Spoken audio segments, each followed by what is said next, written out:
Avec Nicolas qui est une ancienne connaissance que j'avais rencontré devant l'hôtel Hilton quand il y avait le dernier match de préparation de l'équipe de France avant la Coupe du Monde. Salut Nicolas, il s'en est passé du temps. Alors qu'est-ce que tu as déjà pensé de ce parcours de l'équipe de France, championne du monde?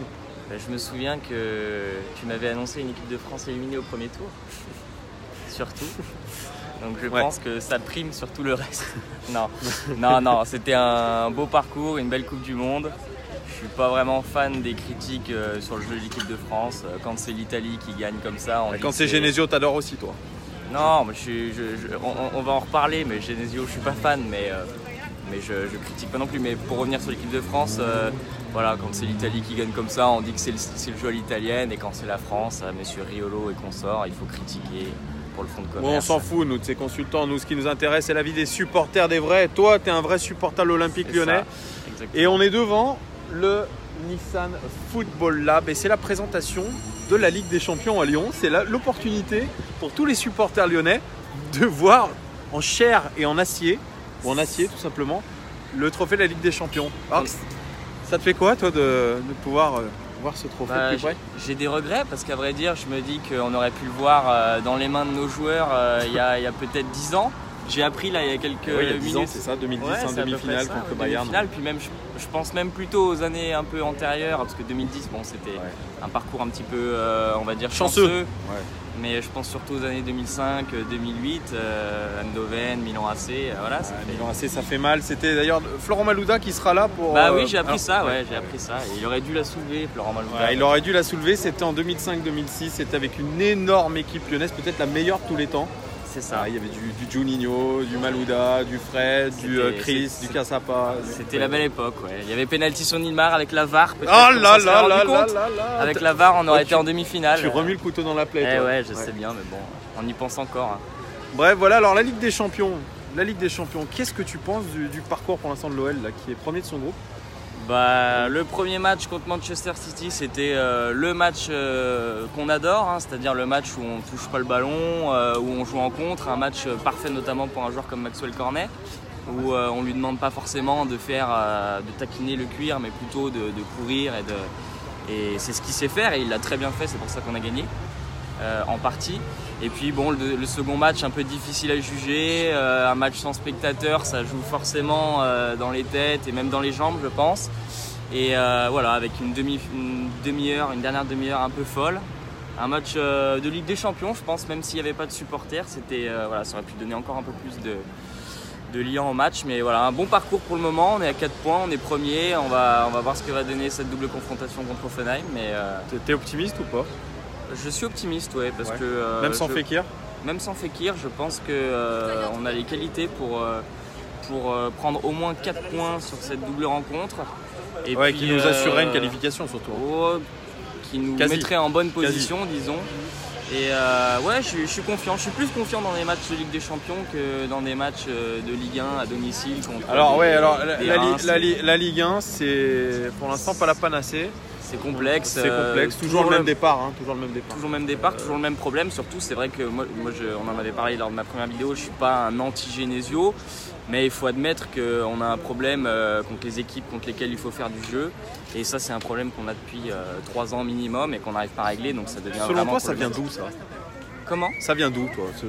Le fait qu'on joue déjà une mi-temps sur 2, ces problèmes face aux petites? Je ne saurais pas te dire d'où ça vient, parce que si on avait la solution, ça serait trop simple. Mais je pense notamment qu'on fait un recrutement qui ne va pas dans le sens à solutionner nos problèmes. C'est-à-dire qu'on ne recrute pas des joueurs qui sont amenés à justement savoir jouer dans les petits espaces quand il le faut et essayer de créer casser un peu des lignes. On a ce joueur Tanguy Ndombele qui arrive de plus en plus à le faire. Je pense que ça peut être une vraie clé de voûte pour nous en réalité. On n'en parle peut-être pas beaucoup, mais je pense que voilà, c'est un joueur qui peut potentiellement amener la solution à beaucoup de problèmes à l'Olympique Lyonnais ces prochains temps. Tanguy Ndombele qui a fait une super entrée en équipe de France, ça on le note parce que il a participé à la remontada. Exactement, décisif sur le premier but notamment. Puis même on voit, il rentre, il a la grinta, on voit que c'est un vrai chien sur le terrain au bon sens du terme, il a envie. À l'OL, il a toujours envie. Moi, je retiens notamment que lors de cette cruelle défaite, on va dire, contre le Paris Saint-Germain, Au milieu de terrain, je suis désolé, mais c'était le meilleur milieu de terrain. Et on a essayé de le descendre, on a essayé de le découper. Exactement, ils ont essayé de le découper. Voilà. Et pourtant, on s'est fait manger dans beaucoup de domaines, mais au milieu de terrain, je trouve qu'on a encore gagné la bataille du milieu. C'est difficile à dire quand on a perdu 5-0, mais c'est la réalité, et notamment grâce à lui. Donc voilà, le vrai bon joueur de ce début de saison. Peut-être plus que Nabil Fekir par exemple. Qui est en demi-teinte, mais est-ce que c'est pas son corps qui le lâche? Je suis d'accord, déjà on a vu qu'il y a beaucoup de joueurs champions du monde là, qui sont blessés depuis. Donc je pense qu'au niveau des organismes, au niveau dans la tête, dans les jambes, être champion puis revenir derrière, c'est compliqué parce qu'on voit qu'il y a beaucoup de blessés. Et Nabil Fekir en fait partie de ces joueurs, et d'autant plus qu'effectivement je ne suis pas sûr qu'il ait un physique qui lui permette en tout cas d'être dans les meilleures conditions à tout instant. Et surtout qu'il a son transfert avorté à Liverpool, et en parlant de transfert, on parle de Tanguy Ndombele et de Ferland Mendy partant dès cet hiver. Ferland Mendy du côté de Barcelone, où vraiment Eric Abidal, le directeur sportif, le veut absolument, en doublure de Jordi Alba, et puis Tanguy Ndombele dès cet hiver à Manchester City. Sachant qu'on l'a dit dans une vidéo avec Jean-Paul, le nouveau règlement de la Ligue des Champions permet à un joueur de jouer avec 2 équipes différentes. Effectivement. En Ligue des Champions. On verra s'ils partent cet hiver. Moi je pense plus que dans les 2 cas ils partiront cet été. Maintenant ils partiront, je pense. Et le problème c'est toujours le même, c'est comment est-ce qu'on va les remplacer. On a pris un petit peu l'habitude à Lyon de remplacer par des joueurs qui sont légèrement inférieurs.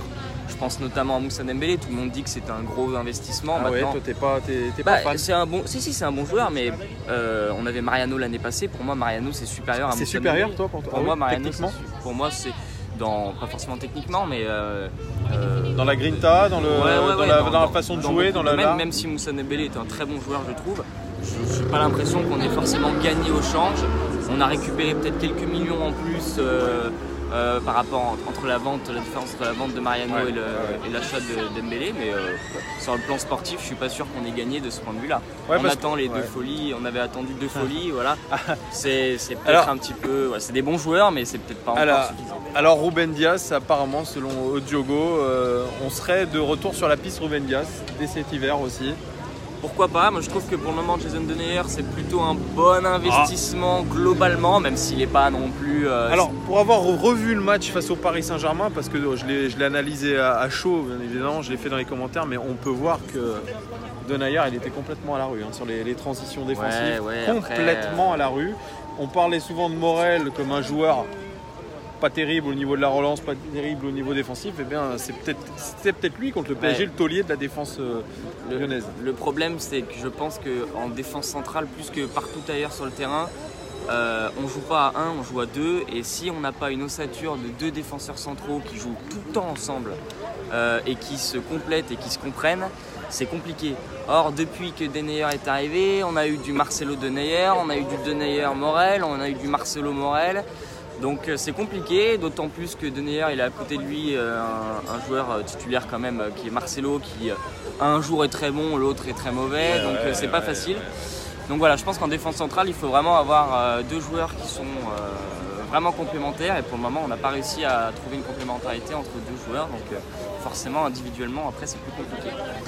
Ouais Nicolas, voilà, on a fait le tour un peu de l'actualité lyonnaise. Alors il y a le match contre Nîmes qui arrive vendredi soir, avec l'obligation déjà de remporter, une obligation de points.